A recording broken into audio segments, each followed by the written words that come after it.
बिस्मिल्लाहिर्रहमानिर्रहीम। अस्सलाम वालेकुम। Welcome to Harvard Academy. Harvard Academy की तरफ से आपको वेलकम कहते हैं। आप हमारी मुख्तलिफ़ कोर्सेज़ www.harvardacademy.com वेबसाइट से एक्सेस कर सकते हैं।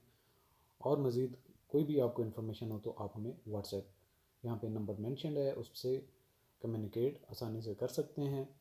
आज का हमारा सेशन सिलेबस हमने शेयर करना है इंस्पेक्टर FIA और असिस्टेंट डायरेक्टर FIA का। तो कुछ लोगों के क्वेश्चन थे, कुछ उसमें कन्फ्यूजन थी, कुछ ऐसे एस्पिरेंट्स हैं जिन्होंने दोनों पोस्ट पे अप्लाई करना है या कर चुके हैं। तो एक तो आपको ये बताते चलें कि जो फेडरल पब्लिक सर्विस कमीशन की तरफ से जॉब्स अनाउंस की गई थी वो थी AD के लिए 33 और पूरे पाकिस्तान के लोग अप्लाई कर सकते हैं। इंस्पेक्टर के लिए जो वैकेंसीज थी वो थी 44, आई थिंक 30 थी, ठीक है। AD की 30 और इंस्पेक्टर की 44 वैकेंसीज़ हैं। तो काफ़ी तादाद है। फेडरल इन्वेस्टिगेशन एजेंसी में नंबर ऑफ़ वैकेंसीज़ कम ही आती हैं। तो इस गोल्डन अपॉर्चुनिटी से आप ज़रूर फ़ायदा उठाएं और अच्छी तैयारी करके, ज़ाहिर बात है कंपटीशन होता है, अच्छी जॉब्स हैं।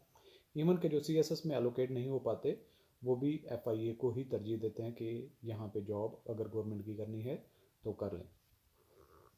तो बैच ऑलरेडी हमारा बैच 1 जो है वो स्टार्ट हो चुका और 20 मार्च जो है वो लास्ट डेट है अप्लाई करने की। 20 मार्च लास्ट है डेट अप्लाई करने की। तो जिन्होंने अभी तक अप्लाई नहीं किया वो कर सकते हैं। तो बैच 1 जो है वो हमारा रजिस्ट्रेशन भी ओपन है। जो एस्पिरेंट्स ज्वाइन कर चुके हैं उनके जो थोड़े बहुत वो तैयारी कर रहे हैं, साथ साथ में आपको बताते चलें कि डेली बेसिस पे इंशाल्लाह कोई एक आधा दिन छुट्टी भी हो सकती है, लेकिन ऑन एवरेज डेली बेसिस पे कोई ना कोई हम क्विज़ कंडक्ट करेंगे, ठीक है। क्विज़ में नॉर्मली 10 क्वेश्चंस होंगे और ये MCQs पैटर्न पे जिस तरीके से आपका पेपर होगा उसी की बेसिस पे होंगे। और कोशिश हम करेंगे कि जो हमारे पास्ट पेपर में से क्वेश्चंस हैं उनमें से हम क्विज़ेस बनाएं ताकि आप लोगों के पास पेपर्स की भी तैयारी इस तरीके से हो जाए। अब आ जाते हैं कि असिस्टेंट डायरेक्टर और इंस्पेक्टर की वैकेंसीज अगर दोनों पे आपने पोस्ट पे अप्लाई किया तो फिर आपको कैसे तैयारी करनी। तो सिंपली आप हार्वर्ड अकेडमी का सिर्फ AD का कोर्स ज्वाइन कर लेंगे तो उसमें आपका इंस्पेक्टर का ऑटोमेटिकली कवर हो जाएगा। आपको दोनों कोर्सेज लेने की ज़रूरत नहीं है क्योंकि उसके कंटेंट्स पे भी आगे चल के बात करते हैं। तो यहाँ पे मैं कर लेता हूँ AD का सिलेबस, यहाँ पे कर लेते हैं हम इंस्पेक्टर का। तो यहाँ पे हम डिटो कर लेंगे, जो सेम टू सेम चीज़ें होंगी, जो एडिशनल होंगी उनको हम एक साइड पे मेंशन कर लेते हैं ताकि आपको क्लियर अंडरस्टैंडिंग इसकी हो सके। तो जो पहला पोर्शन है वो MCQs बेस्ड का इंग्लिश का पार्ट होगा। उसमें जो AD की पोस्ट है उसमें वोकैबलरी है, जबकि यहाँ पे वोकैबलरी नहीं है। और दूसरा जो इसका आता है ग्रामर पोर्शन, यहाँ पे ग्रामर होगी। यहाँ पे सेंटेंस स्ट्रक्चर है, सेंटेंस स्ट्रक्चर, तो ये भी सेंटेंस स्ट्रक्चर यहाँ पे होगा आपके सिलेबस में, दोनों तरफ से ये सेम होगा। इसके बाद अगला जनरल नॉलेज का पोर्शन आ जाता है जिसमें जनरल नॉलेज है, वो भी यहाँ पे भी सेम है। इसके अलावा एवरीडे साइंस है,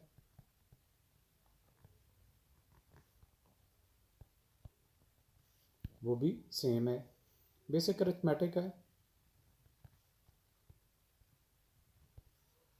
वो भी सेम है।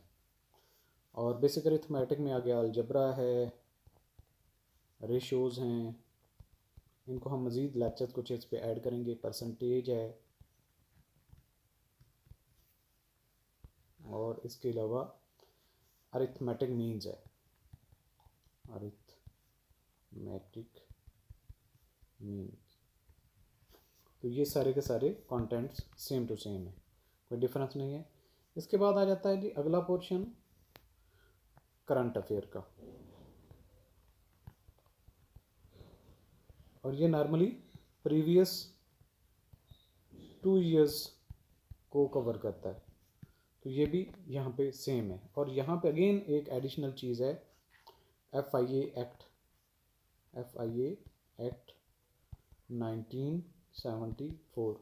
जो कि इसका पोर्शन नहीं है, इंस्पेक्टर का वो पोर्शन नहीं होगा।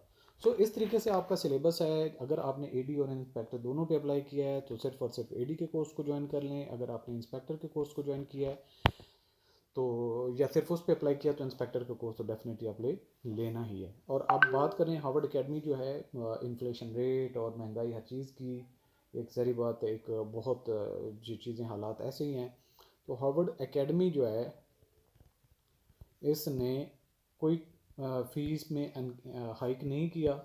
और एडी की जो पोस्ट हैं उनकी जो फ़ी है वो 5K है, और इंस्पेक्टर की जो फ़ी है वो 4K है। हमने प्रीवियस तकरीबन 2-3 साल पुरानी फ़ीस को ही लेके चल रहे हैं, उसमें हम फर्दर कोई फ़ीस इंक्रीज़ नहीं कर रहे।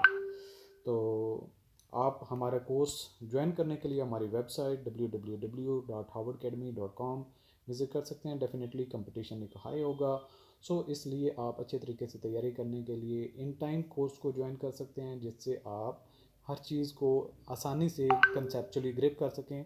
क्योंकि आपको एक चीज़ माइंड में रखनी है कि जो फेडरल पब्लिक सर्विस कमीशन के एग्ज़ाम्स होते हैं वो कंसेप्चुअल बेस पे होते हैं। वो नॉर्मली किसी चीज़ को रट्टा वट्टा लगा के आप उनको कवर नहीं कर सकते।